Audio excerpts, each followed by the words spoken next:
What is it that the anti-corruption law, the leniency agreements, internal cooperations, international cooperations have to do with that? Anyways, these are some of the topics that come to mind at first to talk about the theme. There's no doubt that Brazil in the last few years changed the level, the way it acts in the fight against corruption. I have no doubt that we are an internationally renowned country for having made efforts, quite big efforts, in tackling corruption, thus preventing it and fighting it, thus punishing. But there's a long way to go. We have a lot to learn from the international experience. We have a lot to learn with everything that has been done. And this is why these panels have been so important this week, which is so rich with debates, and we are shedding light in terms of our action, especially regarding the institutions that are also here represented, which deal with corruption. This is why, with no further ado, and just with this brief introduction, I would like to introduce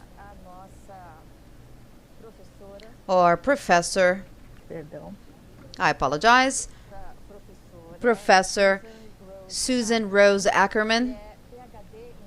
She's a PhD in economics with Yale University. Henry R. Luce, political science and economics professor and law professor at Yale University. Professor Ackerman will start, and then we'll have as debaters Aline Moura. She's a lawyer, professor at the Law School of Unigran Rio and researcher at the State University of Rio, UERJ. We also have José Roberto Pimenta Oliveira. He's a regional prosecutor of the Republic. He works with me at the Federal Prosecution Office and president of the Administrative Law Institute, which is quite acting, and it's a success. Odilon Cavalari de Oliveira, he's an auditor and advisor of a TCU justice. These are our debaters. Let me just clarify that the format that we're going to be following is granting 30 minutes for Professor Susan Ackerman to start, followed with questions that are going to be asked by the debaters. 5-minute questions each, and then after she responds, we will have a final block of a 30-minute length, which it'll be like a Q&A, direct debate, and I hope that we have time to answer the questions from the audience. So having said that, welcome Professor Susan Rose Ackerman. Thank you very much for being here with us today. I am pleased to give you the floor. Thank you very much. I don't think I have half an hour to say about the particular question of penalties levied on corporations, but let me try to get to that at the end. I'd like to start first by raising some questions that I hope I can learn something from you. I'm very interested in the interaction between the auditors and the prosecutors in Brazil, because I think it's quite unusual. The level of independence, I understand you're not completely independent, but you have some level of independence that's, I think, quite important for both prosecutors and for auditing agencies. There's some question of exactly how you divide your role up and how you preserve that independence and preserve the elite character of the people who come into these offices. Because if you know anything about the United States, you know, first of all, that our prosecutors are for sure not independent. The federal prosecutors are political appointees that need to be appointed by the president and approved by the Senate. They have a cadre, they have a set of values that that stands for independence. They defend their independence, but as a formal legal matter, they don't have it. And I think it makes some difficulties at the federal level. It doesn't mean that they're quite aggressive at the state and local level with the help of our FBIs. They're been very important anti-corruption people at that level. And of course, at the state level, you may know, our prosecutors are often politically elected. Now that makes them independent, maybe, of the other political factors, but it may make them very dependent on certain other kinds of political forces. So I'd be interested in sort of in how you manage that system, manage to preserve that system over time. So I hope that will come up as we have the discussion.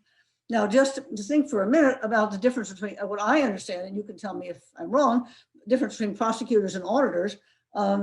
Prosecutors are bringing cases after something has happened. They may be engaged in an investigation to find out what's been going on, but they're basically looking for people who've done bad things. And so they may be trying to catch big fish to try to end impunity among people who have otherwise thought everything was fine, and therefore hope that they deter others because they would be afraid of also being caught. So you could imagine that you were having some systemic effect on the society by a strong set of prosecutions, but there's a limit to that, it seems to me. So maybe getting a whole bunch of important cases, but the underlying problems may be more systemic, institutional, structural, and you may have the knowledge to point out where those problems are, but you don't really have the tools to deal with that. And so it seems to me important to think about the relationship between the prosecutorial process and other broader versions of state reform. You know, I remember talking to somebody at the U.S. Department of Justice one time about that, who was bringing a lot of cases in the kind of overlap between corruption and organized crime. And he was seeing some patterns, but he was not the right institution to think of law reform that would deal with those patterns. So it seems to be an important connection that needs to be made. Prosecutors have, I know, in Brazil, made ideas for reform of the criminal law, and some of those sound quite sensible. For example, dealing with your very short statutes of limitations, other kinds of ways in which wealthy people are really aided in prosecution relative to people with fewer resources in terms of being able to sort of stretch things out and find ways to get around stuff. And that's important. I mean, that's a systemic thing about the law enforcement process dealing with corruption. But I'm focusing, or at least asking for some focus on some of these, some sort of other issues. Now, I would imagine that the auditors have more possibility along those lines. It is interesting to me that you're called an audit court. I've just been studying some similar institutions in Europe. There's as you know, the French have a Cour des comptes, and the Germans have something very similar. I think in those systems, they call them courts as a way of justifying their independence, which you don't really have to do in a presidential system like Brazil. But maybe it helps. I mean, it's a good label. But of course, the key point is that you're not like a regular court. You're not waiting for other people to bring cases.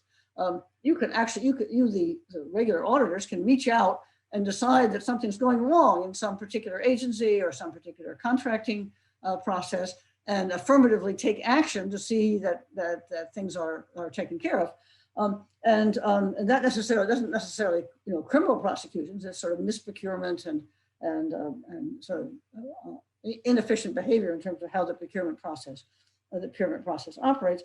And I would suppose that you come across situations in doing that where you say, it's not just that there are, but I want to make a distinction between bad guys and institutions which encourage people to be bad guys, right? So it's not just an issue of picking out people who have done things wrong, but of asking, okay, what other than their own moral failings have made this possible? Now that of course relates to Monica's first set of questions. When part of the players involved are corporations, it's a similar question. All right, so there were individual members of the corporation who were paying bribes to get a benefit, but what is it in the way in which the corporation itself had organized and monitored and overseen its own top officials that left a window open for this to happen? Could you think they were really trying, but they just were kind of weak, or they actually were happy, the guys at the top were happy not to know what was going on farther down in the corporation? There's some famous cases in the U.S. in the antitrust area having to do with electrical utility, big machines for electrical generation of electricity, where there was a cartel that went on for years and years and years, and very good records were being kept because the guy was a good corporate citizen. He kept good records, which turned out to be a mistake in the end. But it was understanding that the people higher up didn't really want to know. They wanted to know the bottom line. This is a common problem in a corporation for you prosecuting them, is that there's a value inside the corporation of let's just look at what happens to the bottom line and not ask too many questions about exactly how we got there. And so then the hope is when these cases come, either before your audit courts or become as through the prosecutors, that part of what happens in the way in which firms are dealt with is through some kind of insistence on a reorganization or a monitor. In some of the U.S. Department of Justice cases, there have been just people from Kroll Associates or somewhere sitting inside of Siemens for several years, trying to affect the sort of sometimes it gets called the culture. I think that's a little too vague. I mean, that's obviously part of it, but some of it has to do with exactly how things are organized and how what the expectations for lower level people are. Now that can also, of course, be true in bureaucracies, public bureaucracy. Some very similar things that have to do with the relationship between higher up officials and lower level officials, or lower level officials feel that it's all right for them to be corrupt at a certain level, either because their superiors are also corrupt, or because they can explain it to themselves because they're furthering the broader political or bureaucratic goals of the people who are higher up. And those are very important things to be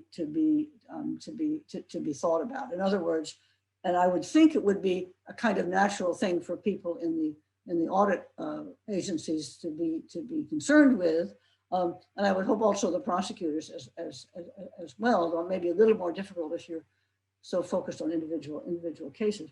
But it is saying that basically, maybe I guess one way to say it is that I understand from my own work that the word accountability is a very difficult word to translate.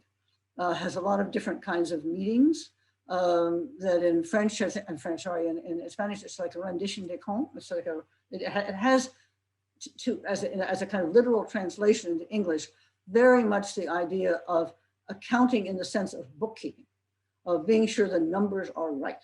So everybody knows what the background standard is, what they're supposed to, and then people mess up sometimes. They make a mistake or they willfully commit fraud, but there's a background framework within which you're working. So it's bookkeeping. But at least in English, and I think in a broader understanding of the idea of public accountability, what I would have been calling in my recent work policymaking accountability, there is a broader issue which has to do with the relationship between government actions and the extent to which the government can justify what it's doing to its own citizens, not just as customers or as suppliers or as civil servants, but as citizens, as fulfilling some kind of public value. And so then it goes beyond accounting to raise some deeper questions, which are of course not only for accountants to be deciding, but they are political questions and policy questions that are kind of integral to the way in which governments function. So let me just speak a little bit about the particular problems of corruption, grand corruption in contracting. because it's obviously, and I from what I know of Brazil, it was a lot of where some of the big cases of the last few years came up. And once again, I just want to highlight these issues that ask, what is it about the nature of what is being bought and the nature about the people making the choices and the government that produce incentives for corruption? And are there ways in which groups like the auditors or the prosecutors can be helpful in pointing out patterns that they see in the cases that they're dealing with that could form a background for some kind of political reform? Now, I know the prosecutors had a whole list of things they wanted to do. Many of those, I was some questions about some of them, but many of them were fine, but they were about prosecution. They weren't about the kind of structural factors that were creating corruption. So just quickly, when you think about grand corruption, much of this will be pretty, I think, straightforward to you. What are the kinds of contracts that produce corrupt incentives? Something that's one of a kind. So there's no benchmarks. You can't, nothing to compare it with straightforwardly. You can make some comparisons, but it's not clear. So there's just one thing that's being bought, and it's a very, very special, I don't know, oil refinery or bridge or something, right? That we can't just say, well, it costs this much, and even in some other Latin American country. Secondly, there may be just one supplier or a well-run bidding ring, so that the state is faced with a monopolist on the one side, or even worse, the state has been, the procurement people have been corrupted by the bidding ring to look the other way, or to accept it. They're bought in, they're piece of the bidding ring. So there's a monopoly price that's being paid, and then the negotiations are over how are the monopoly profits being divided, between the firms and the public and the corrupt public official. Three, the thing is just complicated. It's just hard for anybody to understand it. So that makes it much harder for outside whistleblowers and even people in other departments to see that there's something the matter.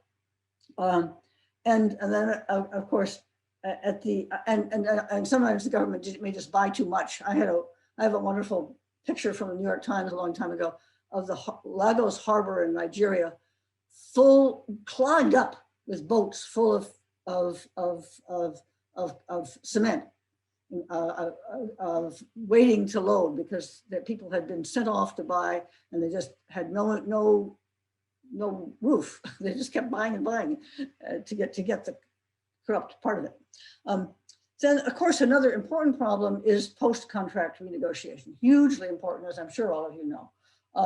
And how do we stop that? It can be very difficult because, in fact, if the thing is complex, one of a kind, single supplier, they're going to have a lot of bargaining power after the contract to threaten that they won't go forward, or that they'll go forward in a low quality way.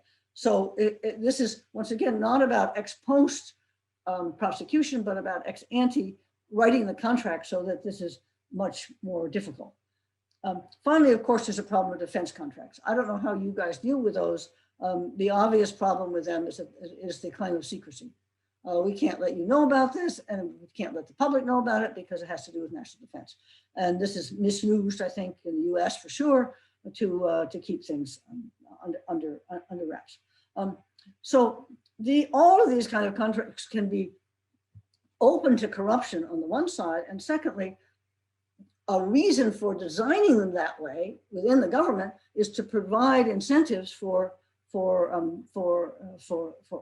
corruption. So it seems to me that one of the important things to be thought about is whether the government itself is organizing things in a way that makes it more likely that bribes are going to be hidden in things. Are there situations where the government ought to be just going shopping? Buying off-the-shelf standardized things, even if they're not perfect, they're not exactly what you'd like if everything were, perfectly honest, but they're much better than something that you get that is too fancy. and part of that is, of course, a requirement that the government keep very good records on past performance, so that it's not just you guys finding things that are the matter ex post, but that you also have good records of what things have actually worked and what contractors have actually behaved in a good way. So it does seem to me there's an important interaction between the sort of structural determinants of corruption in any country, and the way in which ex post both auditors and prosecutors are discovering things, and that it's important, or would be desirable if you had the resources to not just simply to take all that case experience that you've got and make use of it in a way that is helpful for more fundamental reforms. Just another piece of this is more transparency with respect to the public in terms of contracts. Colombia, I know, puts most of their contracts online. I don't know what Brazil does, but just better information for people who want to be watchdogs. You know, Latin America has the great advantage of being a set of middle-income countries mostly. So, you know, you do have a civil society sector that is pretty active in, you know, watching and checking what's going on. And it can be a piece. It doesn't necessarily have to lead to any cases that you guys are dealing with, but lead to just a better understanding among the public about what is going on, just finding out what happened, but also ex ante being invited to provide public input into contracting decisions, which are going to have an impact, not just on the public as a consumer, you know, not just on somebody who's going to be a neighbor of, say, a new airport runway. This is what happened in Heathrow in the UK, but somebody who has an interest in the broader question of the environmental impacts of airplane travel, or in Brazil, the whole policies having to do with forestry. That this is more like an indirect thing, saying, okay, there's a set of substantive issues about the control of logging and forestry and land and minerals. But there's another piece of it which has to do with the process by which decisions are made, not just in the legislature or in the executive, but with some input from outsiders who don't get to make the decision, but they have to be part of what goes on. All right, just some words about your question about international standards for business against corruption. You know, penalties or things applied on business against corruption. I don't think we're quite there in terms of international standards. The thing that's gotten a lot of discussion, or as you mentioned, leniency agreements. This is something that, of course, the U.S. legal system or common law legal system has much easier time of dealing with, I think, than a legal system that has a background in the civil law, where you have problems, you know, with plea bargains, even though, as I understand it, in many of these countries, there is quite a bit of plea bargaining in practice. So there's back and forth, right, about the value of leniency agreements. I think there's many good points for them, in the sense that because of the fact that it's a corporation, so the guilty parties in a corrupt deal are not likely to be most of the employees of the corporation. And these may be very large corporations creating a lot of jobs. So that there needs to be some kind of holding to account of the executives and the officials who were themselves personally involved in the thing. That's one thing. But there also needs to be internal reform in the country, that's monitored and checked on in the company, and that may mean some kind of economic harm for the corporation. But to my mind, in many cases will not make sense to take actions that will actually force them out of business. It needs to be thought through. You know, you need to not let people walk away with great gains from the corrupt things they've done in the past. And there may be some antitrust. One interesting thing would be the idea of antitrust enforcement, something where you split the corporation split apart into smaller pieces, and some particular piece that was really bad is put out of business. I'm not an expert on corporate organization, but it does seem to me that there ought to be creative ways to both penalize the corporation for what they are doing, require good, effective change, and ask whether the company is actually aside from their corruption, actually providing services that are beneficial. If they're a drug dealer in mafia, I mean, I may feel sorry for the low-level, people who carry the drugs around, but that's not enough to say we should keep them in business. But other kinds of businesses which seem to be providing public services, they need to be under a period of probation, and they need to admit to certain things that they've done. This has been a problem in the U.S. is what they've admitted to has often been pretty wimpy, pretty short, pretty small. But so we can talk about that. But in any case, that I hope you people have some more discussions about. So thank you very much, and I hope to hear from the rest of you what you have to say, and from the broader audience. So thank you. Thank you very much, Professor, for this full explanation, talking about fight against corruption in general. You mentioned a few things about our system, specifically regarding the prosecution office, both prosecutors and auditors. And when the time for debate comes, we have colleagues from TCU and the prosecution office will be able to clarify everything. Actually, this is quite relevant, everything you said regarding the importance of understanding the causes of corruption, the underlying causes of corrupt practices, of demanding from the corporations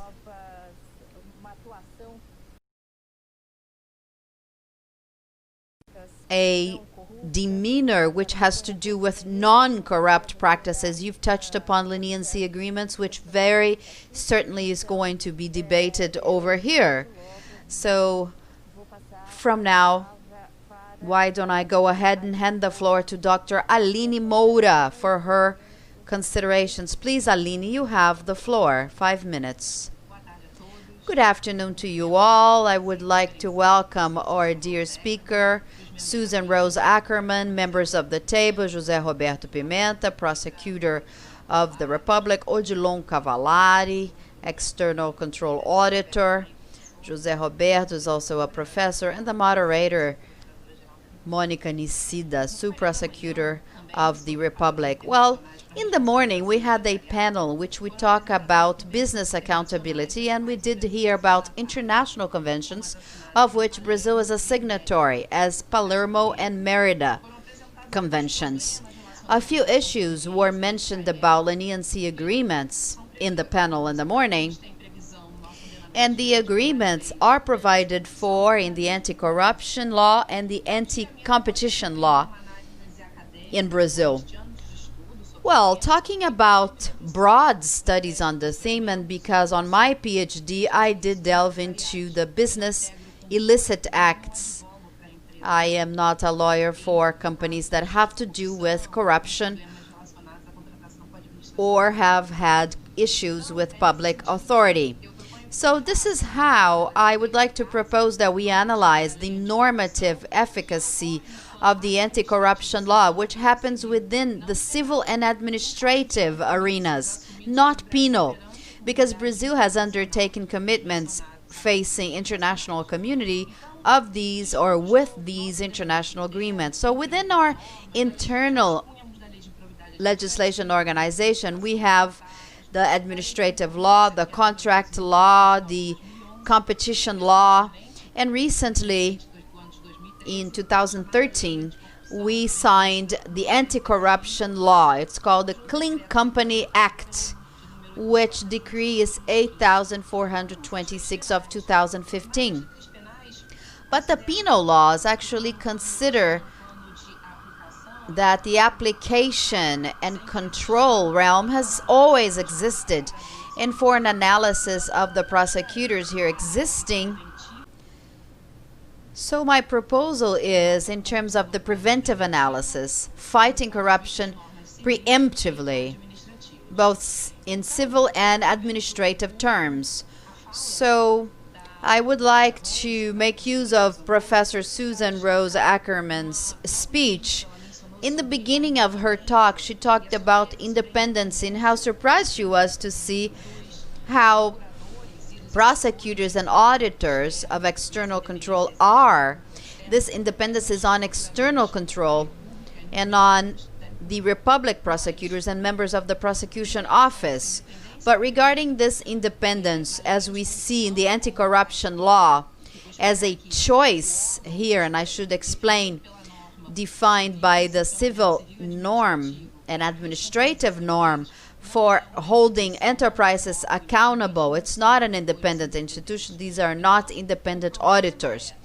So the problem is that the actual analysis I would like to bring to light is how to apply the anti-corruption law as a norm that should prevent corruption or fight corruption and contribute for processing illicit acts as perpetrated against the public authority, which does not occur, or if it does occur, it's not satisfactory given issues in our own legislations. So although I have heard in the morning that this is a recent norm, just 2013, regulated in 2015 in the case of the anti-corruption law, it is a norm which is not up for actually fulfilling its effect, because it doesn't serve for the commitments assumed internationally by Brazil. This is where I find it difficult, and in the OECD reports about Brazil, these reports actually show the difficulty of Brazil fulfilling with international agreements. We have issues in the application of the norm, both civil and administrative. We find it hard to integrate agencies in the public authority. We have an internal model of representation of the public administration, which is not easy. We have 3 tiers of levels, 3 tiers like the federal, the state, and municipal. So the challenges are great. And in the morning, I was quite surprised. Those of you who are not from Brazil, and we will discuss here in the next block, but people were surprised with the possibility of over 11,000 control agencies acting in the prevention and sanctioning administratively the corporations. But not only corporations. When we talk about corporations in Brazil, it's restrictive. The anti-corruption law includes any legal person, as we call. So what I would like to propose for us to discuss in the next block is that question is the law effective? What works and what doesn't work? Are we fulfilling international agreements? And what is possible to be done to correct these pathways, so that the academic discussion and proposal is how to correct the pathway so that we can go back on track and meet the requirements in the international arena. Also trying to contribute with economic growth, contribute to less barriers in the market with the entrance of more innovative companies. How is this even possible given the need to control of a normative parameter, administrative and civil, which can sort out in the non-penal plane a way that we can avoid discussing crime, although that many of the demeanors included in the civil and administrative laws may be also considered crimes in the penal code in several laws. So this is my proposal for us to reflect upon the difficulty of actually starting the fight against corruption with having a assumption that because we have an anti-corruption law, we are therefore fighting corruption. But the law is inefficient, is not satisfactory. We have chosen in the realm of the public administration, the executive branch has an internal control agency which is not independent or autonomy, and does not have any chance of having autonomy regarding the decisions without the hands of the executive branch. So only external controls have that. Therefore, the conclusion of my PhD dissertation along these years has been that just as much as in the United States and in other countries, the beholders of the penal suit should be the prosecution office to participate in a way or directly, starting with the leniency agreements, signing them according to the illicit acts done by corporations in general. So these are my initial considerations. I await my further questions to the next block. Thank you very much, Dr. Aline. Yes, indeed.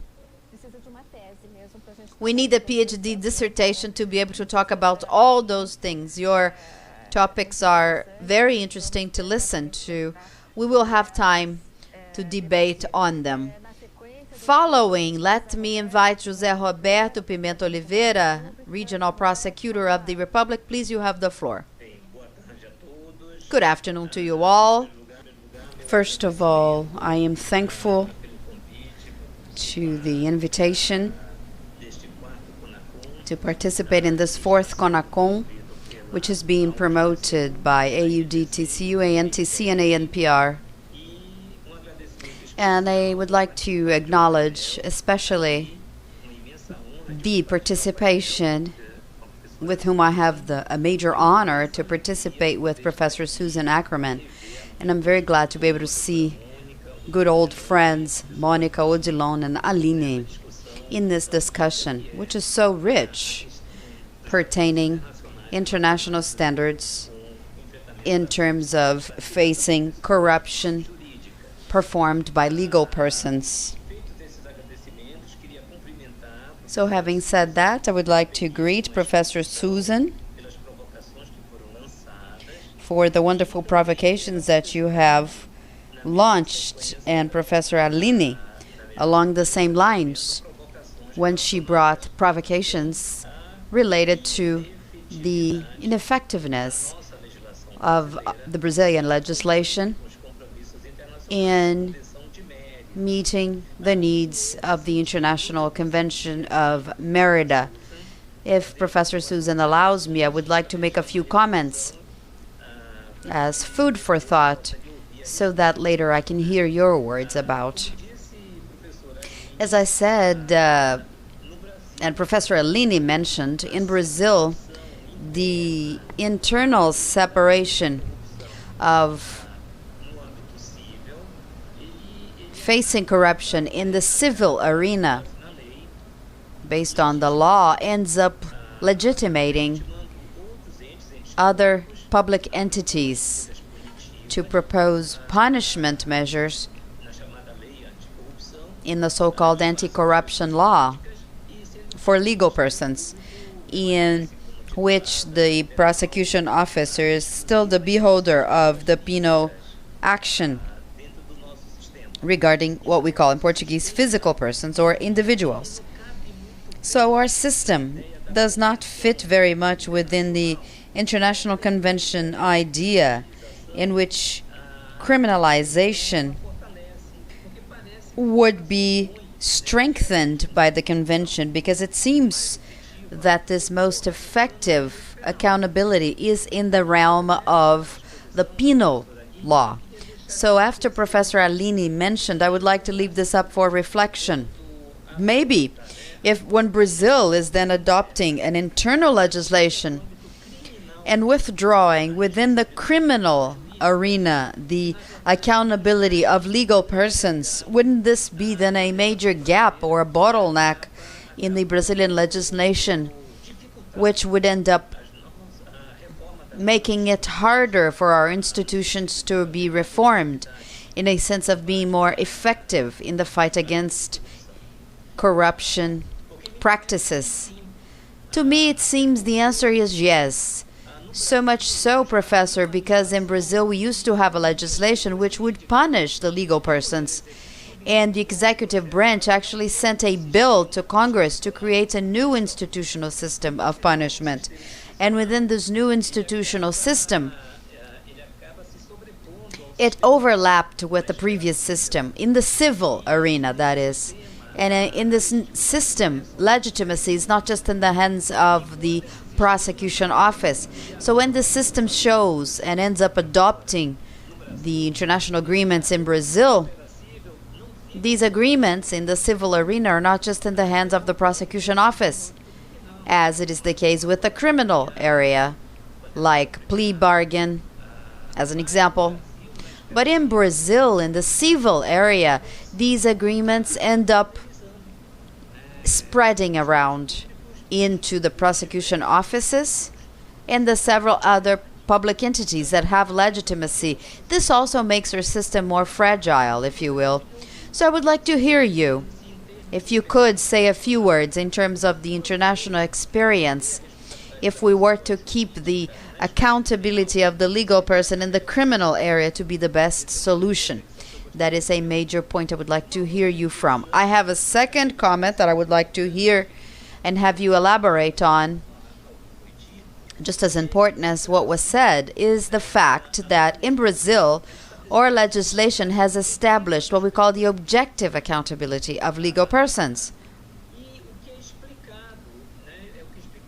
What is then explained given the very complexity of corruption, given the difficulty of obtaining proof of actual corrupt acts. And this so-called objective accountability is what leads to the adoption of compliance programs, as they are called, very well known in the United States systems. But in Brazil, there remains a question whether the objective accountability would really be the best solution to face corruption, Professor. There is a strong line of thought or doctrine which denies that the objective accountability be necessary to face punishment. Considering legal persons, I don't mean individuals. In terms of individuals, there is no question in discussing. There will always be a need of the subjective accountability. But the legal persons, the corporations, in other words, in Brazil, we have that. And we do have a large discussion about it. I would like to hear you, if you could delve into it as well, if in your experience, on your global experience, considering the various countries that you have experience with, if Brazil should really keep or maintain consolidating and strengthening this objective accountability, or if in fact it would be the way of keeping the subjective accountability when it comes to the civil aspect of the corruption practice. So Monica, those would be my 2 points. Thank you very much for the invitation. And Dr. Monica, you have the floor.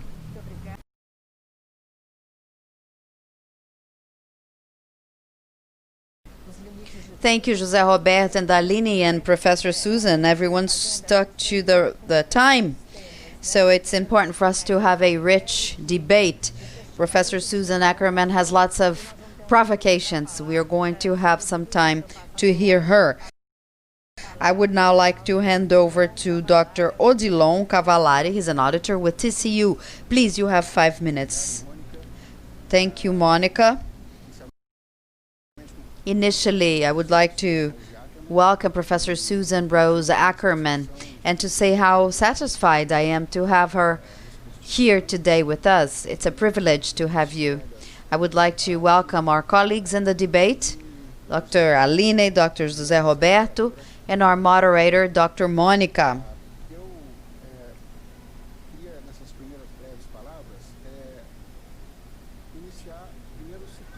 First of all, I would like to start by putting things into context. When we talk about prevention, investigation, and fight against corruption, we can say that some measures are what we call preventive. Others are investigative, and others are in terms of enforcement. Professor Ackerman emphasized quite a lot preventive measures, and that called my attention because I was going to exactly touch upon these. And I start by saying that regarding preventive measures, I have no doubt that states of good governance, integrity programs, all of them do contribute for the reduction of corruption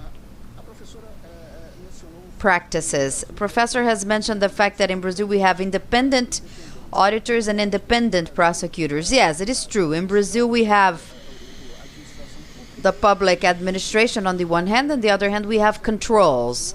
There's quite a paradox. Within the control we have internal and external control. Internal is the one from the very administration, and external is the TCU, the Court of Accounts, and other courts of accounts in Brazil. And if I can, I start with external control. TCU is a court. It has power to sanction, not just investigate. It may sanction the auditors. They are independent.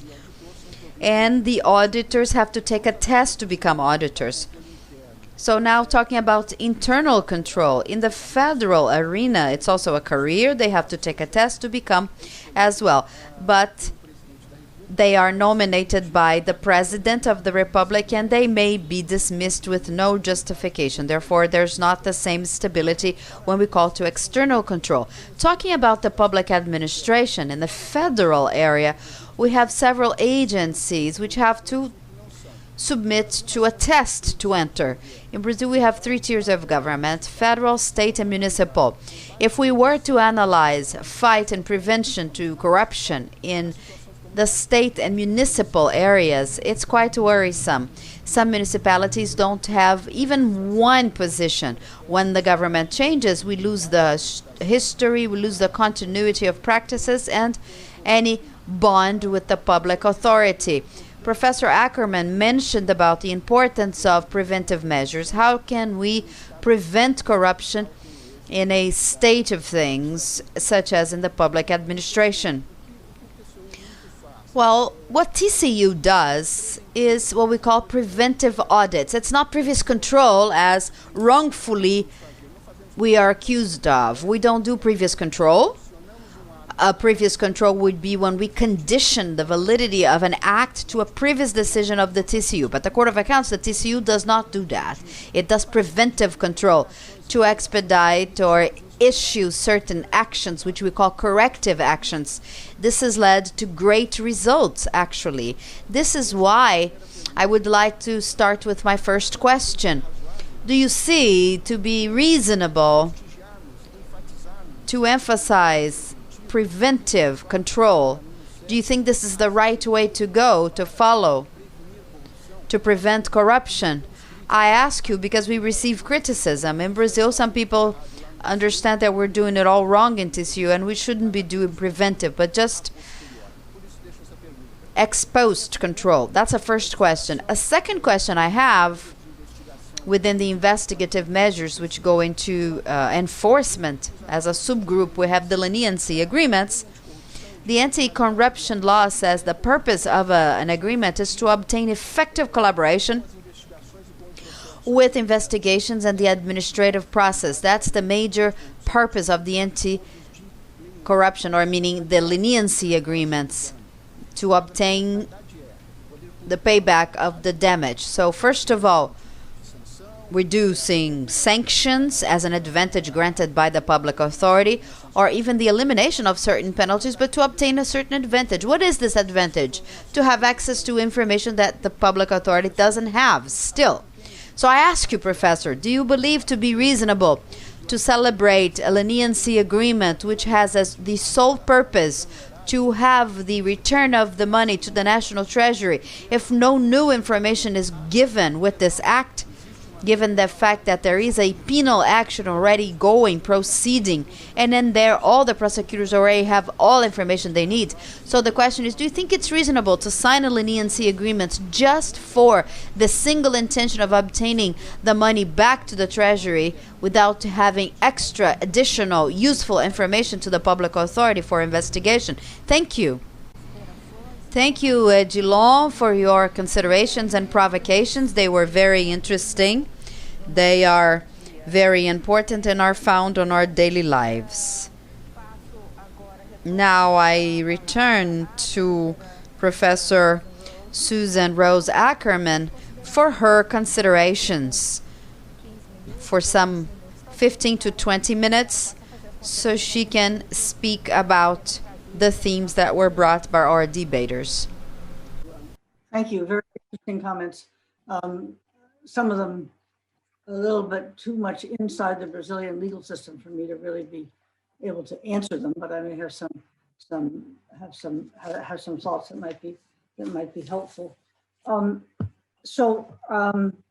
I was glad that the last speaker was also interested in prevention, and I think the key point there is that the part of what you're trying to get from those kinds of agreements is not just more information about the particular case that's before the court, but some change in behavior of the corporation that is more general than just some particular individual case that you're looking at. And so if you think that you're actually it's actually constructive, it's not just kind of punitive, it's not just kind of making trouble. Why shouldn't it be continue to be part of what you're asking of the corporation is that they be able to demonstrate to you that they've made progress. I'm interested in the distinction that Jose Alberto is making between objective and subjective law, which of course is a big distinction in German law, in continental law, and which I know about because I have done some work on German law, but it is not so prominent in discussions in the United States, although the underlying issue I think is there. In other words, are we simply talking about individual guilt or innocence and individual responsibility, or are we if I'm correct about this, or are we asking, is there something in the objective situation which has produced one or another kind of outcome? And we're not really so concerned with state of mind as in the effect of what's happening. And this is of course particularly relevant when we're talking about corporations, because the weird thing about corporations is that they are described as people, from sort of legal people, but we all know they're not people. And if they get treated like people, it fits oddly, right? So the United States has this kind of very pragmatic perspective where they say, let's just see what kind of works, and the idea that corporations don't feel guilty because they're just organizations is of course true, they don't. But you could still ask whether it would make any sense to apply the criminal law to them, even though they don't have the characteristics of human beings. And that's at the level at which the discussion goes in the United States. We're not particularly concerned about the lack of emotional, sympathy in the corporate body, body itself. But it is a real choice that's being made, because of course everywhere when you put something under the criminal box, you once again give all kinds of protections to whatever it is that's being accused of a crime, and that extends to organizations, right? And so you might say, well, why do they need those protections? They're just organizations. And that might be an argument for not applying a criminal, not applying the criminal law to them.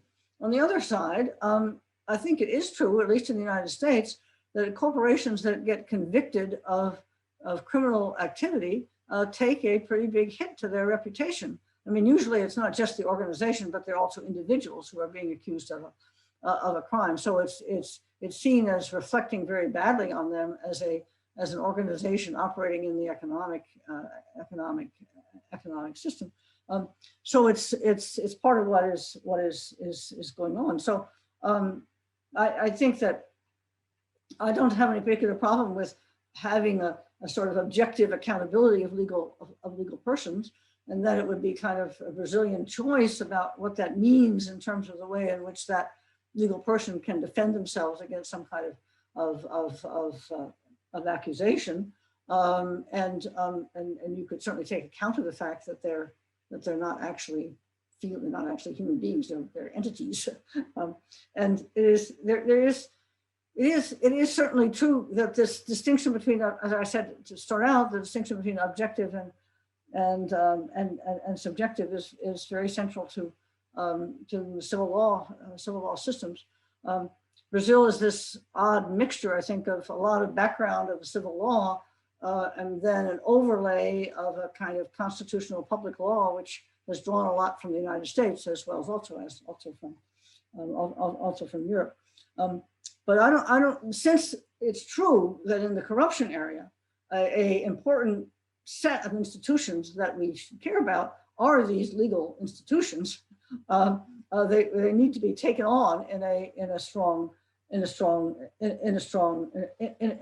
way, and not there are trade-offs and choices to be made one way or the other, but you shouldn't just use the term objective to kind of put them off in one way. I don't know. I mean, I was interested in Alina's comments about how, and several of you brought this in too, how complicated things were in terms of just understanding what the law was. I think this is a general problem with law in many systems, that you see with legal drafters. I think it's a couple of different reasons. You see problems out there, you the drafters of the statutes or the regulations, and you want to write it all in. But once you've done that, you may have created a kind of a monster that's not really capable of being enforced. And that was how I was understanding what you were saying, that you had something that looked like a reform, but was not actually operating as a reform. And that probably one thing the prosecutor service should do is go take a look at that law and at the regulations and go through and write a report, that says, look, here are the ways in which it should be simplified. Act like the Conseil d'Etat in France, which every year puts out a report on something or other. They had one the year I was there that was basically on that on a sort of a related issue, how there had become like an exaggeration of too many institutions on one side or another. And it's that willingness to challenge the a status quo which has grown up because each little interest wants each little thing in there, and then you end up with something that doesn't work very well. So it's that's certainly a disappointing report that you were giving, but it doesn't sound like a hopeless report. I mean, in other words, it sounds like some of you guys who know something about this could sort of figure out where some of the problems were. I'm sure there are political interests at the state and local level that want to preserve some of the variety and some of the complexity that helps them out, that gives them power. But I think you have some reputation at the other side that could be that could be helpful, because that certainly is a disappointment. The other thing, of course, is you were mentioning this kind of overlap between the civil and the criminal and the administrative law. Once again, we don't have it quite so extreme in the U.S., but it also comes up, right? So because we make much less of a distinction between public and private law than the civil law systems do. But it's still true that there are important issues in public law, not necessarily just about corruption, but about whether something comes under the civil law or under the criminal law. And statutes may be written with both sides. As you maybe know, the Foreign Corrupt Practices Act has a criminal part that's administered by the Department of Justice, and a civil books and records part that is administered by the Securities and Exchange Commission. I think they work pretty well together on it, but it can sometimes be a real choice. In other regulatory areas, the criminal law part of a statute, say an environmental statute or a financial regulation statute, has to be taken up by the Department of Justice. They have a kind of a monopoly on criminal law activities. And so if the people in the agency think they'd like to handle it, then they will want to define it as a civil law situation, not necessarily for any kind of principled reason, but just they want to be the ones who bring this thing. So we sometimes have some similar things that sometimes can be worked out by interagency discussion. Say an antitrust is another thing like this. But it's certainly a kind of a basic underlying problem that I have sympathy with, but I obviously don't have any real recommendations at the level that you need them. So thank you. Okay. Thank you. So I think those were my main comments. Muito obrigada, professor. Thank you very much, Professor, for this explanation touching upon the topics that were brought by our colleagues. I think that we can now go ahead and go to our third block. The idea is that if there are more direct questions and answers, a Q&A, a most dynamic session, I would like to say a few words about everything I heard. These themes are very dear to me as well. They're very dear to all of us, for those which act exactly within the fight against corruption, the prosecution office which are dealing with these investigations, trying to strengthen the whole system in the fight against corruption. If I may comment on what Professor Aline mentioned about the normative efficacy of the anti-corruption law, how it has been, if you will, normatizing a certain line of action, and it is overlapping to other lines. And in this sense, with all of this confusion, if you will, makes it to seem that it's not as efficient in the fight against corruption. The enactment of this anti-corruption law, we must be reminded of what Dr. José Roberto mentioned about the legal person accountability, which is this anti-corruption law comes along with a need for Brazil to actually responding to the compliance with the Anti-Corruption Convention of OECD, of foreign corrupt practices. So within the participating countries in the convention, there is a rigorous mechanism, which is one of the first mechanisms that was implemented even before the Mérida Convention in Brazil at certain periods in time, had been assessed for some time, and this started to be something that was kind of never resolved. Brazil was seeing negatively because there was no normatization or the actual inclusion of the penal accountability of the legal person. We understood that it should be penal. But along these assessments and discussions, we ended up understanding that when the legal person is being held accountable for in some of these possibilities that we have in Brazil, at least 4 or 5 actually, with that, then Brazil would become recognized as having fulfilled of that OECD convention, and therefore provisions in other international conventions. But most specifically, OECD, given its features, the accountability of legal persons is very relevant. So it is along these lines that historically we have the anti-corruption law. It was done within what was possible to be done, because whatever was not possible to be done, as Professor Zé Roberto said, we couldn't do penal accountability of the legal persons. So civil and administrative, in this law, which has made it possible to approve Brazil within this topic in regards to the OECD Convention. So in fact, within this context, it ends up coming kind of running over the criminal area.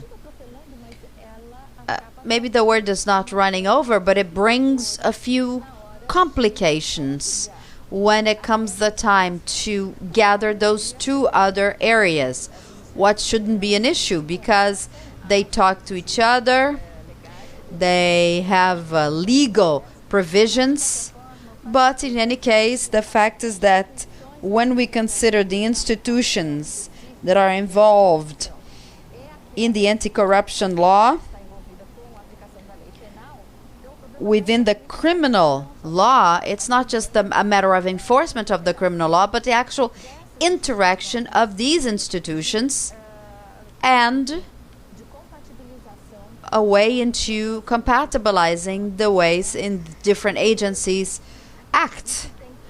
This has all to do, this will show in the leniency agreements, the problems that we have faced in these leniency agreements.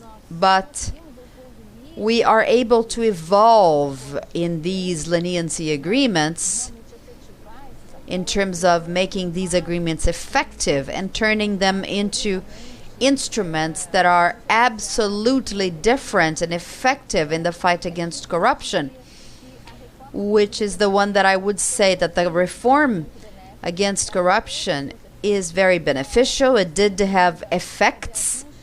We can have adjustments in its fulfillment, but I believe that this reform was very interesting.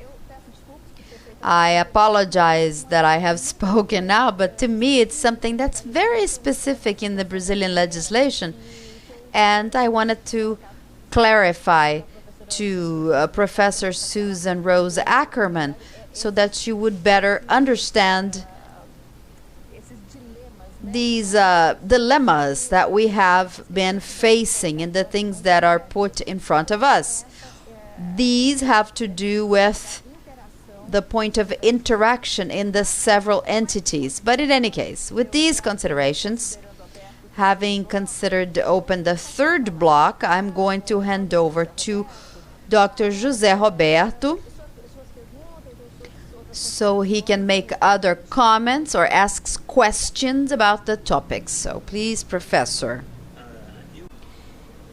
Yes, I would like to go back to what Dr. Monica has just mentioned a minute ago, in which she highlights that one of the positive effects of our legislation 12846,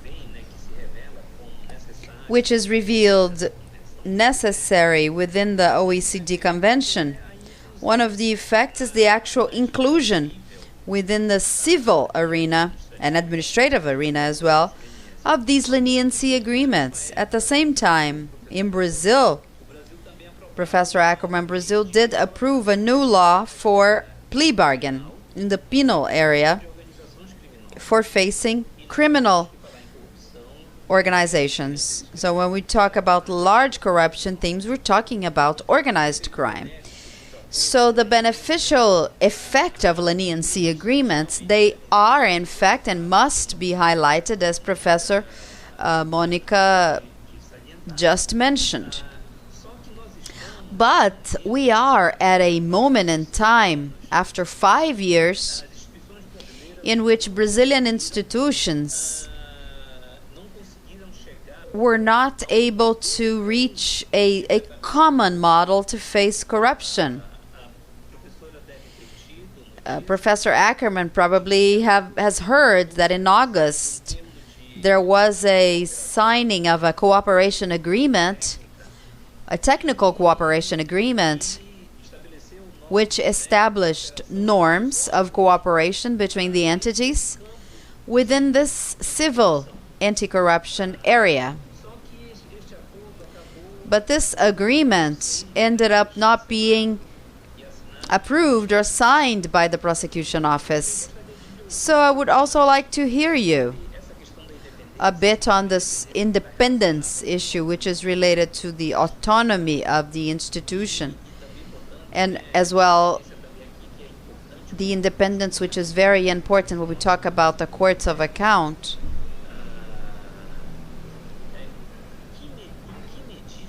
To what extent, the question is, to what extent should we emphasize facing corruption in terms of enforcement, now forgetting prevention and focusing on enforcement, should we then walk along the penal area, or should we go towards the civil area? And how is this possible in a state such as Brazil, in which the institutions still cannot follow a single guideline? There's not a single consensus or a single shop for leniency agreement. At least two shops. We have the public prosecution office signs leniency agreements with an understanding within the legal system, and the executive branch as well signs leniency agreements based on an expressed order of the law. So, faced with this difficulty of cooperation, what can we do? Can we follow along the criminal area and improve it? Or follow along in hopes that there will be a consensus that corruption will then open up space and that institutions will be able to do it in a better way? I would like to apologize, Professor Ackerman. You will respond in a minute, but I made a terrible mistake. I would like to apologize. We have here the presence in this third block of Dr. Nivaldo Dias Filho. He's the Vice President of the AUD-TCU, which is the organizing committee here. And I should have introduced him in the beginning, but I was a bit confused. I apologize. But Dr. Nivaldo, you're very welcome. He will say a few words and then we will go back with our debate. Please. Thank you very much, Monica and Isida, for having granted me the opportunity to talk about in the Q&A session. It's such an important group that we were able to contribute with such a relevant discussion in our country in a way that we can, with the experience of Professor Susan, maybe we can find a way out for the intended end of the line. But we have just started, by the way. After this short introduction, since I would like to ask for you to continue, and then when it's my turn, I should ask questions. Thank you. Thank you, Nivaldo. Please, Professor, you have the floor. You're raising questions which sound complicated and troubling, and not something that I, coming in from outside, am going to really be able to answer.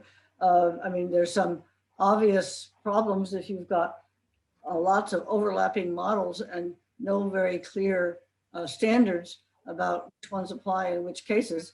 Certainly sounds like your different parts of the legal system ought to get together and sit down and talk, because you might be, sometimes it's good, to have 3 or 4 different ways to go. If one thing doesn't work, you can try something else. This does not sound like this. This sounds like it's just, playing both hands against the middle.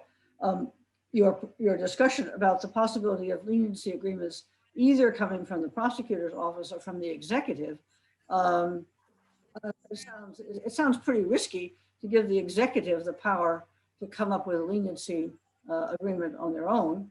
That the whole idea of the prosecutors is that they have some independence from what's been going on in the government.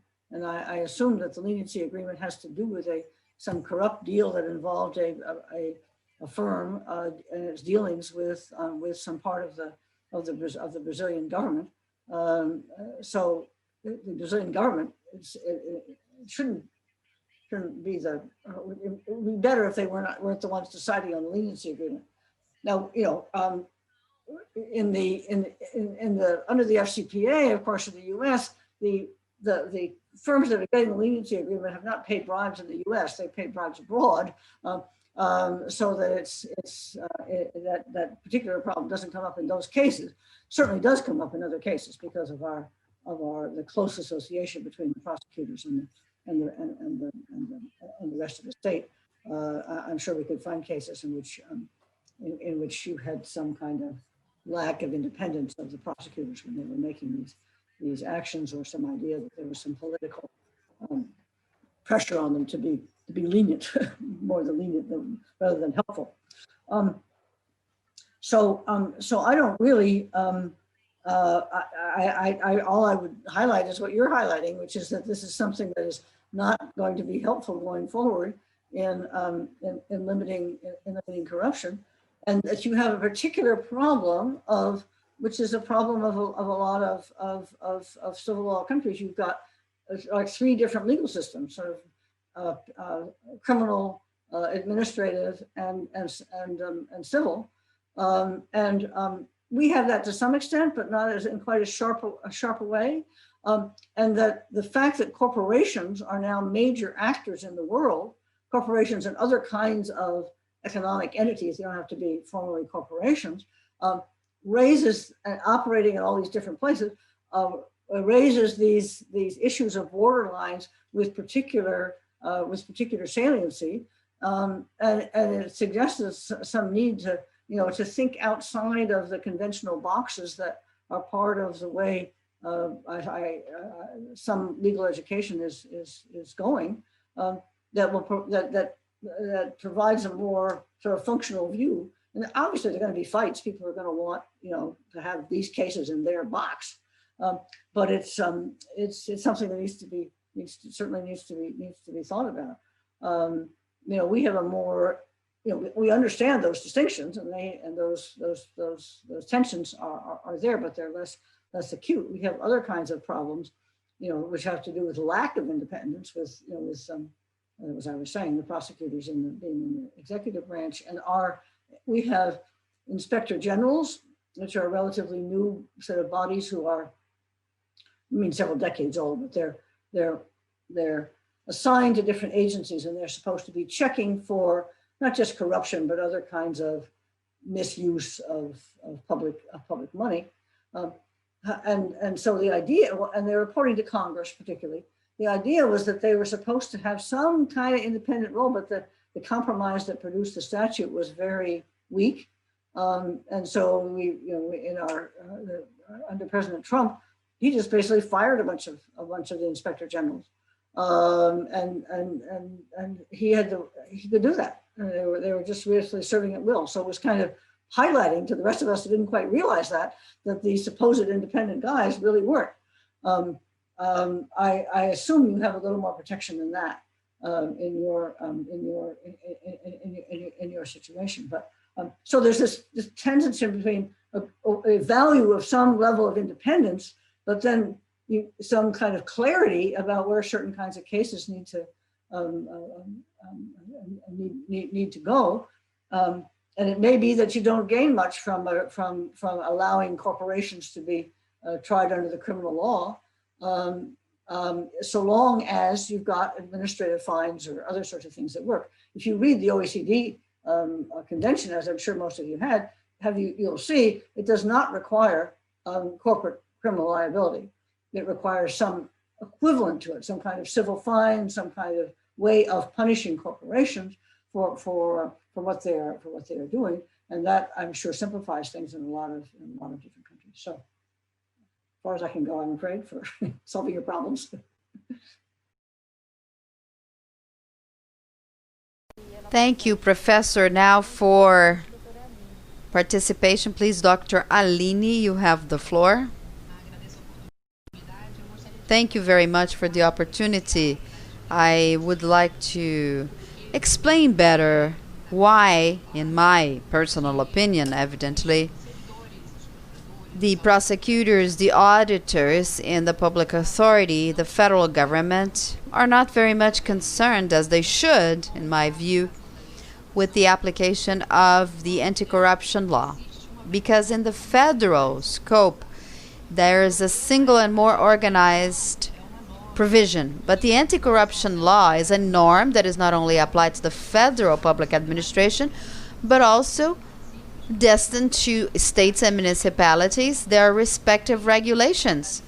This is why the economic activity, the business activity, is then put within a risk, which is potentialized because we leave from a plan of a public administration, federal executive branch, a control agency, which is the Court of Accounts, and we go into states and municipalities with over 11,000 control agencies with the capability of being able to sanction the legal persons.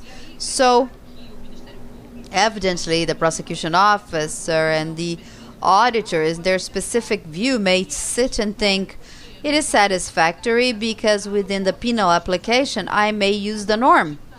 But the objective of the norm is to actually apply civil and administrative norm. Then it should be effective to bring a standard of integrity that can be satisfactory and that can be fulfilled before it reaches the criminal sphere. But the legal security, when we do these agreements, when we go into states and municipalities, that are over 5,500 municipalities in Brazil, over 11,000 control agencies that can sanction simultaneously the turnover of the legal persons from the previous fiscal year, meaning that they may even hamper the very economic activity. So in this sense, it's my concern.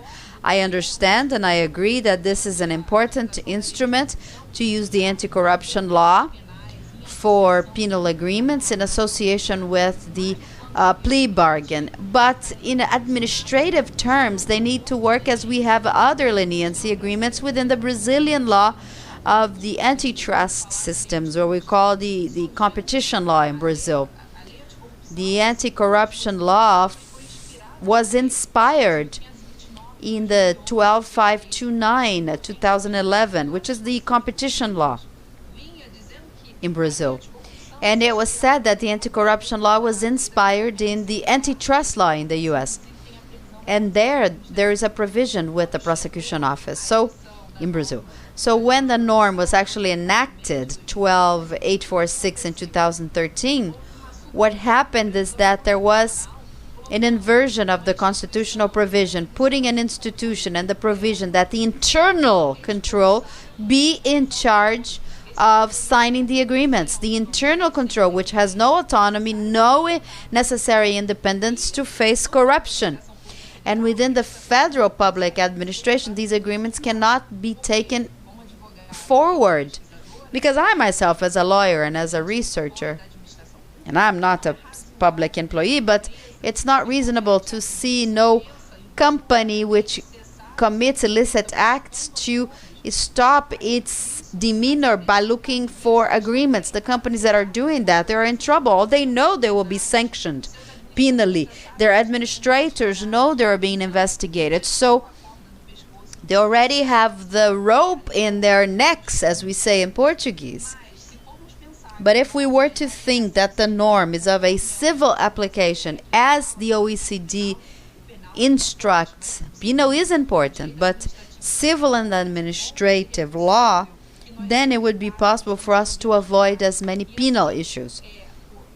Therefore, the whole economic activity, perceiving that we cannot perform illicit acts, wanting to stop illicit acts, they would know who to look for. Currently, in states and municipalities, we have states which have regulated, other municipalities they have, and others which haven't. But when they did regulate, as in the morning I heard, Nivaldo, it is even a possibility for corruption on the part of the public administration, saying, look, if you don't sign an agreement with me, I can fine you. I will fine you even worse, because if the other entity learns about it, it can be even worse for you. This is what we call coercion. So I would just like to explain that a problem that when it goes into other subnational federative entities, meaning states and municipalities, problems get even worse. And in the federal entity, we are swimming on a blue ocean because it can be managed. This is why we have a proposal to correct the legislature, but there is no interest, or so far not very much included for this discussion. So my question to you, Professor, given the state of the art, knowing that the anti-corruption law, as Prosecutor José Roberto said, has its penal application. Dr. Monica also mentioned about the importance of the anti-corruption law, which I believe to be an advance. It's better to have a bad one than to have nothing. But how can we improve a system? Professor Susan Rose, if you have some considerations about this multiplicity of competent agencies to sanction without limit the legal persons and even hamper the exercise of the economic activity. Muito obrigada, Thank you, Aline. Professor, you have the floor. Yeah, I mean, I don't know anything about the law of double jeopardy in Brazil. You know, there's the idea that you can't be tried for the same crime, you know, twice. In our law, it doesn't always. There are ways to get around it. You find that the same event is defined as two different crimes.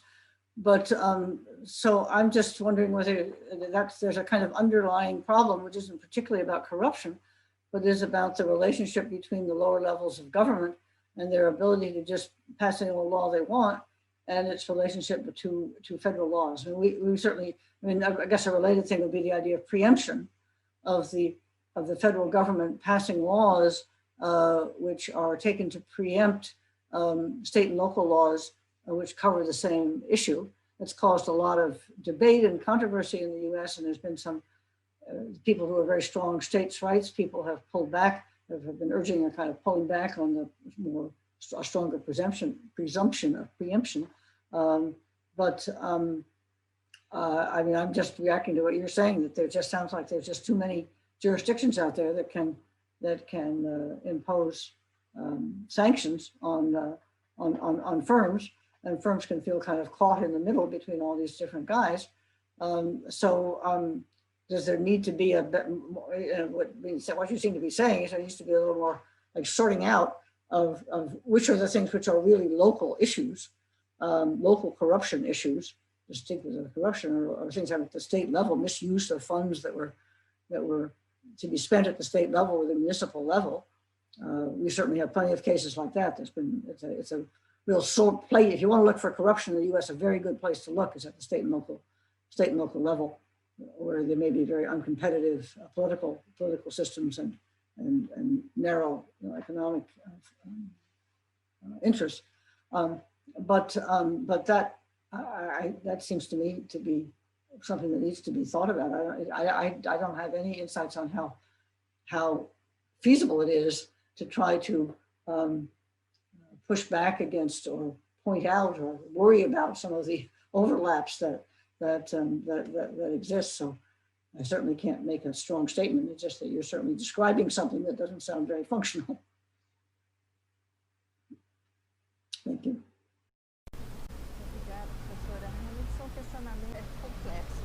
Thank you, Professor. These are complex questions. They involve not only theoretical topics, but they have to do with our practice.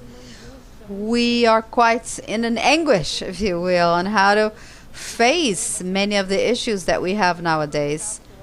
And taking advantage of your presence here today is somewhat very good. Let me now hand over to Dr. Odilon for him to formulate questions, please. Thank you, Monica, Dr. Monica. Well, along the lines of what is being spoken, I would like to say the following. In 2017, there was a study with the University of Berkeley about fight against corruption and efficiency in the fight against corruption, which has concluded that the most efficacious way of reducing corruption is by punishing the authors. This was the conclusion of this study, which had some empirical base. There was data research as well. I don't want with that take you to the extreme that said that we should always punish. I'm sure that the agreements have lots of value in many circumstances, but it's without a doubt that there's a challenge, which is the risk to answer to the following question. When should we have an agreement and when should we punish? Because many times signing up an agreement may end up not being enough to generate a deterrence effect. On the contrary, It may lead to a moral risk, incentivizing other enterprises and other public entities to commit illicit acts.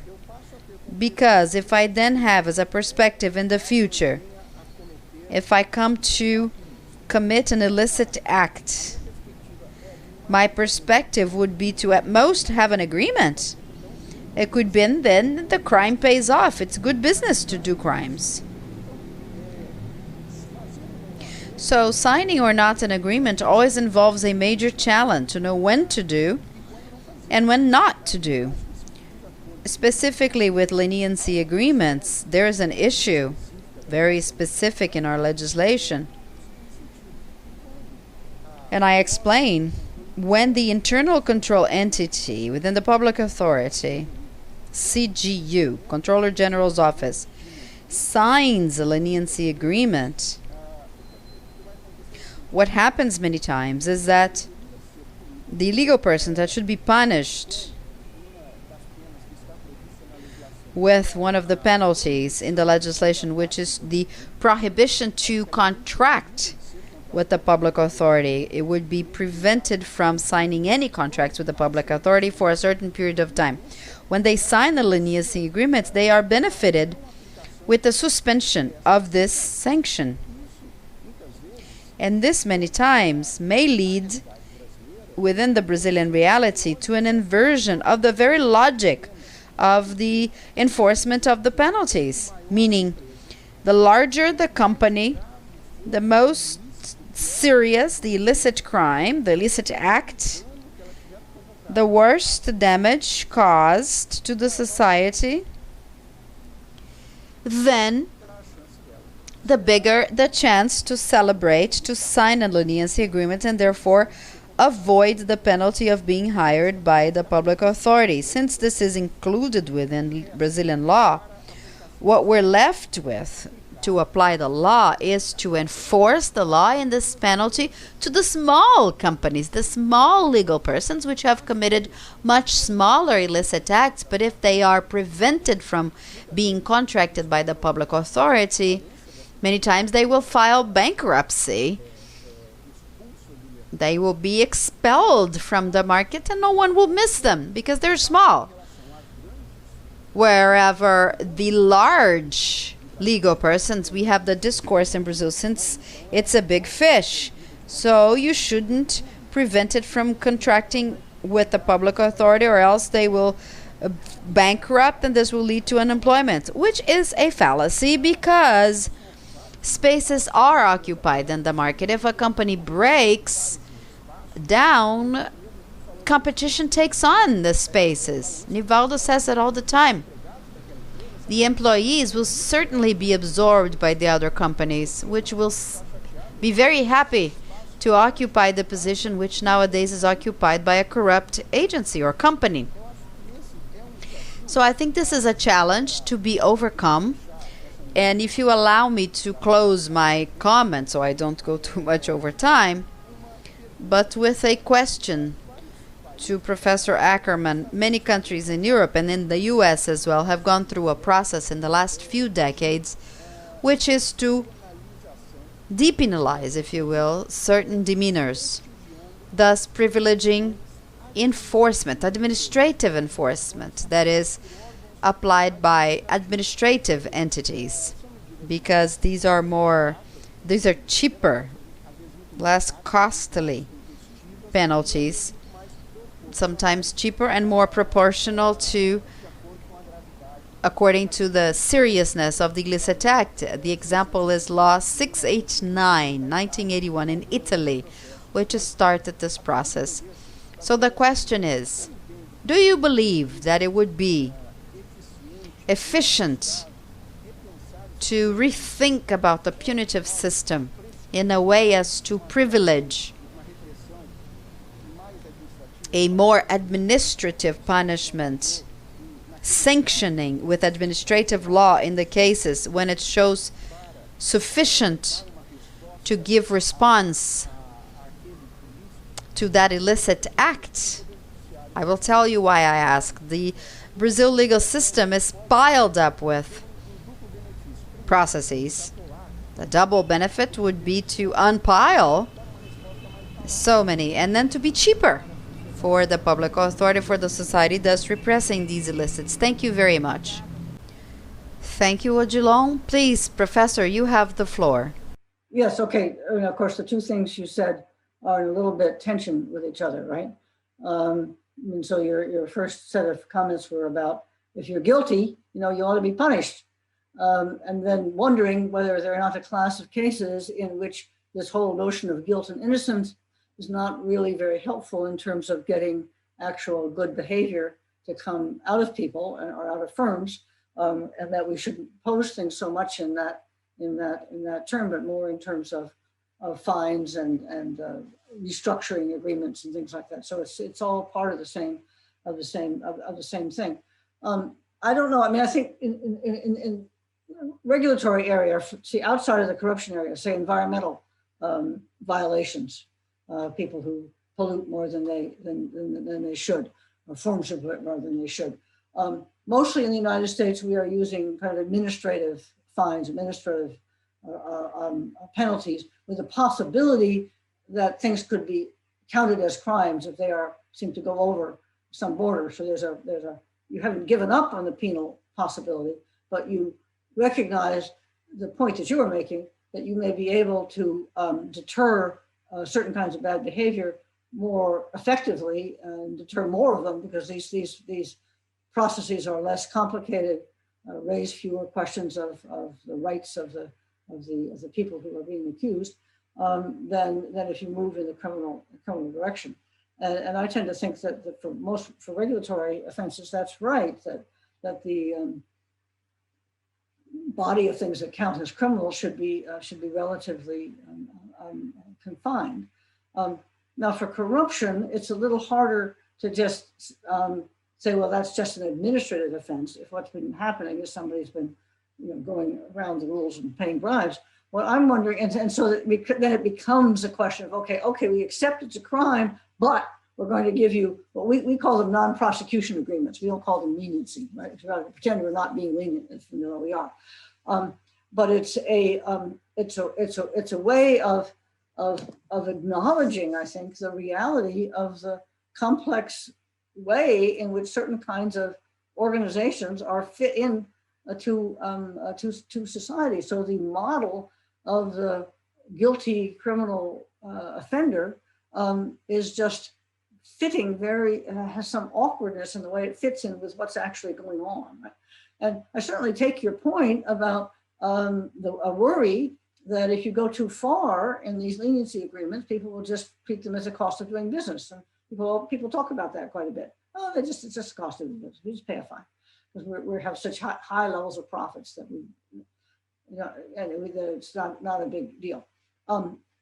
That's an argument, of course, for publicizing the amount of the activities that the people have engaged in, and combining personal responsibility, criminal responsibility for individual members of the corporation who have behaved in a criminal way and have been particular leaders in the corrupt thing that has come out.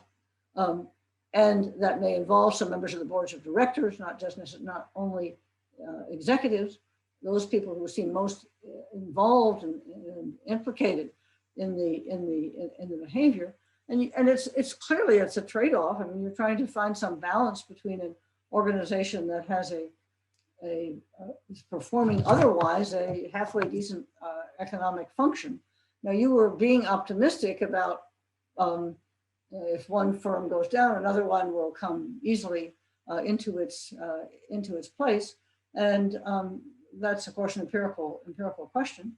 At the very least, there's a transition period that's difficult, and the point is that's why I think leniency is an unfortunate term, because the things that I think probably work the best are ones in which the corporation doesn't feel that it's being treated very leniently. They understand it's better than going to a full trial and being debarred, for several years from government contracts. But they are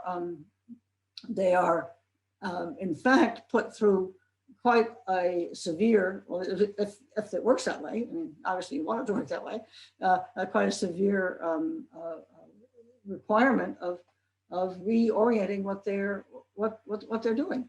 And I take your point about the risks of it. I think that those are for sure are risks that are there. And on the one hand, your one idea is, okay, well, let's move more toward administrative fines, to treat fewer things as if they were crimes. And that's one choice, which may make sense in some areas. And the other is being sure that the form that the deferred prosecution agreement takes is something that imposes costs on the corporation, and not so much on the corporation as a whole, but on the people who are in positions of power or have been in positions of power, and where they are either prosecuted individually or put in a position of having to really reform what they're doing. That's not going to be easy, but it's that's all that I would say, I guess. So, thank you. Thank you, Professor. I think we are headed towards the end. It's about 2 hours of debate, but then I would like to ask before Dr. Nivaldo if he would like to ask a question to Professor Susan, whom I would like to ask for her patience, but we want to take the most out of her presence. Dr. Nivaldo, please. Yes, Professor Susan, you mentioned that very likely we have created a monster given the anti-corruption law in Brazil. In fact, this monster was created. Other than establishing serious punishments that might reach up to 20% of the turnover of these companies and might be applied by 11,000 subnational entities. As Professor Alini well mentioned, this law has also been used within the context of agreements as a law which has introduced the compliance mechanisms and integrity mechanisms in Brazil. In fact, the law refers to it briefly in Brazil when it says that the existence of internal mechanisms and procedures of integrity, auditing, and incentive to whistleblowing might be used as criteria for leveling the penalty. So what this has caused was an actual run for compliancy programs. Compliance programs, as the terminology is used in Brazil, have become a great oasis, one in which every company wants to be, meaning if they have a good compliance program, they might have their penalty attenuated and might be objectively held accountable for, as it was mentioned. This has made the regulation to this law, which is also given an infranational basis, to be about 5,570 municipalities. So we have over 5,500 municipalities, plus the 27 states and the federal government, with possibilities of saying in their laws which are the compliancy criteria programs, so it can be accepted as an attenuating of the penalties. But what we have seen in these legislations, infranational legislations, is the existence of integrity programs in this way, as detailed according to what the municipality wishes, are actually a criterion for the municipality to contract out companies. So they start RFPs, requests for proposals, for contracting out with private companies, and they might have as a restriction criterion competitiveness, the existence of a program which was defined on municipal basis. This makes us to have 5,570 criteria, different ones, which will make, when the time comes for punishing these legal persons or in the eventuality of a leniency agreement, then these criteria are to be taken into account. So if you could please, Professor, comment on incentives and potential risks, as well as the prisoner dilemma, because when we can negotiate, we have what we call the prison personnel dilemma. This dilemma is, as I said, over 5,500 detention officers who would then have a say on the punitive capacity, because in the name of juridical security, these agreements have to have a full validity. How or why would you analyze this, given the point of view that I stressed? Difficult problems. I mean, first of all, I have always been skeptical of the claim by some portions of the business community that they have a checklist of here are all the things you should do to be a legitimate corporation, or upstanding corporation.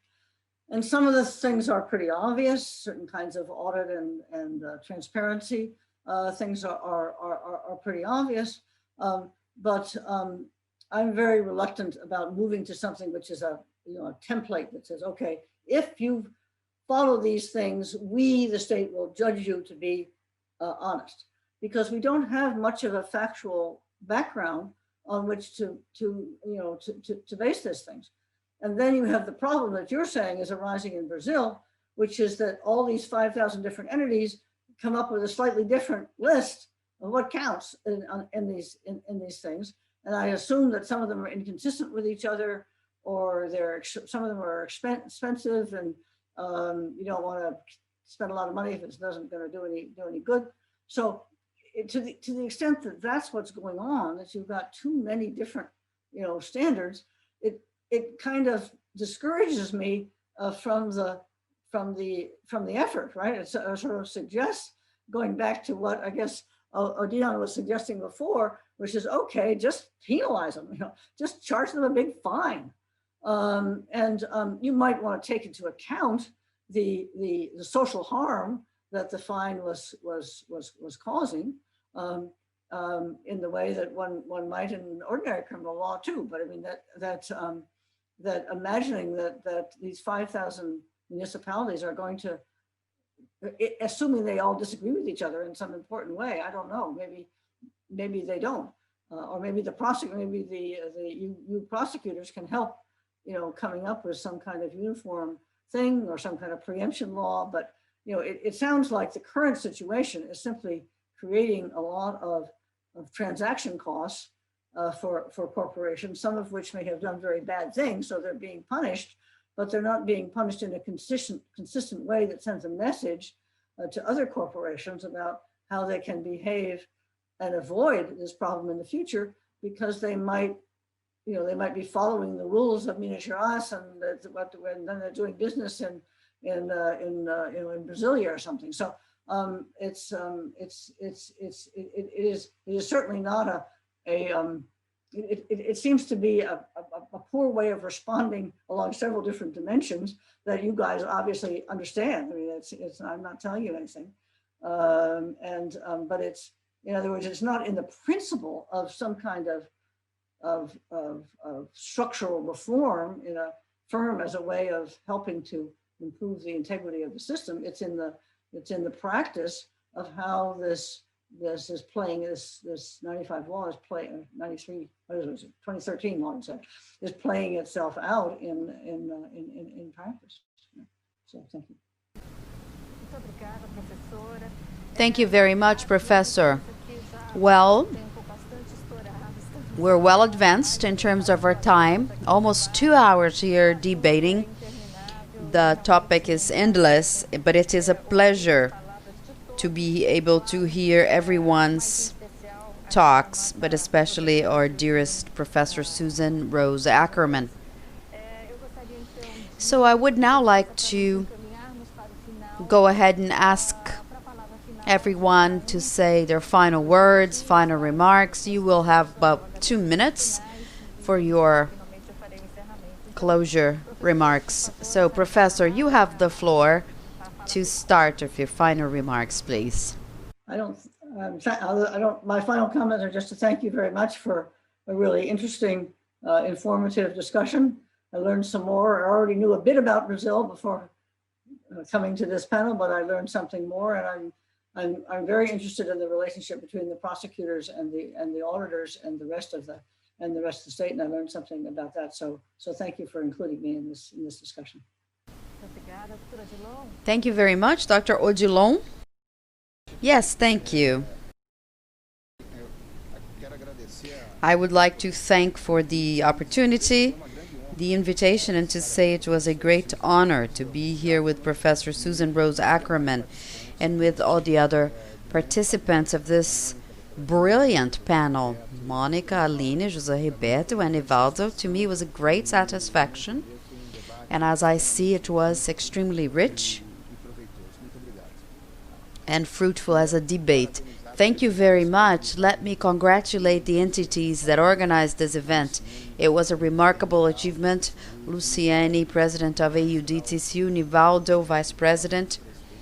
You will be the next President, ANTC, Gominho, ANPR, Fábio Jorge.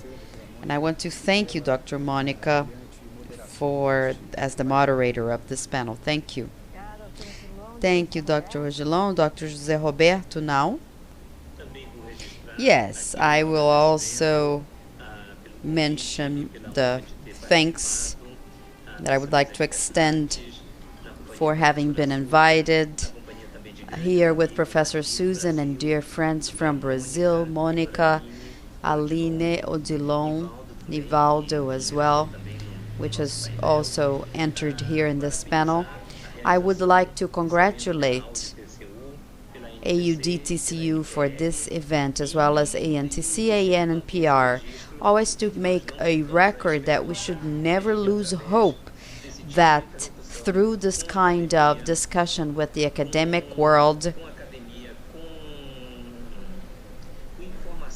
with information, with knowledge, is the only way for us to lead to better results in fighting corruption.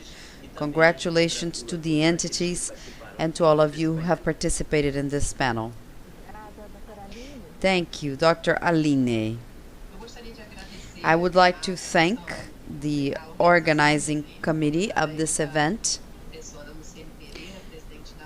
Professor Luciane Pereira, President of AUDTCU, Professor José Roberto, Conacom, Francisco Gominho, for the excellent organization, for the excellent choice of the panels. I am here as an admirer of Professor Susan. Academically speaking, she is a reference in the whole academic world.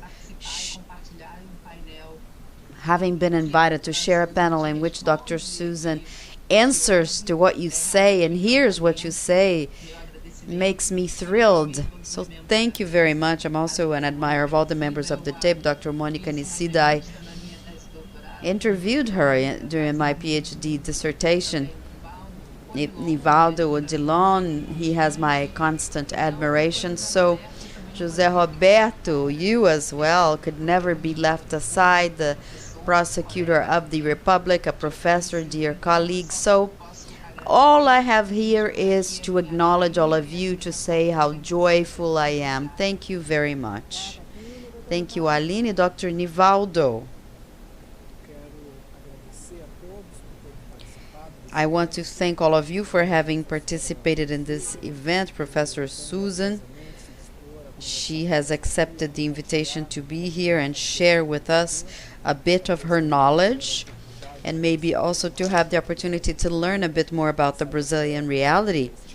Who knows, stimulating to study even more, and in the future keeping on contributing for possible solutions to our complex reality. Mônica Nicida, thank you very much.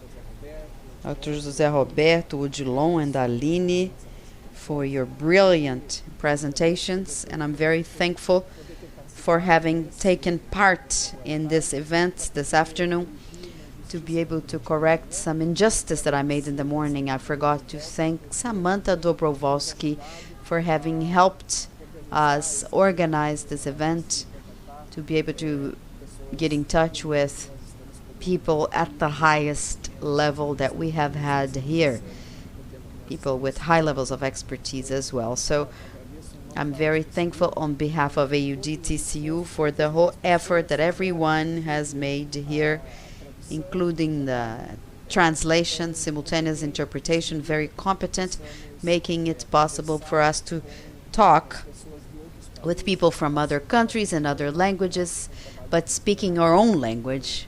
So all I have to do is to thank you. Thank you, Nivaldo. When I bring the panel to a closure, to me it was an experience, magnificent experience to be able to participate. I want to especially thank Professor Susan Rose Ackerman for having shared with us. It is at least part of her knowledge, of her wisdom on the such lengthy theme, which is the corruption. Thank you very much for listening to us and for debating with us. It was so wonderful to be able to count on your participation. We are really very honored.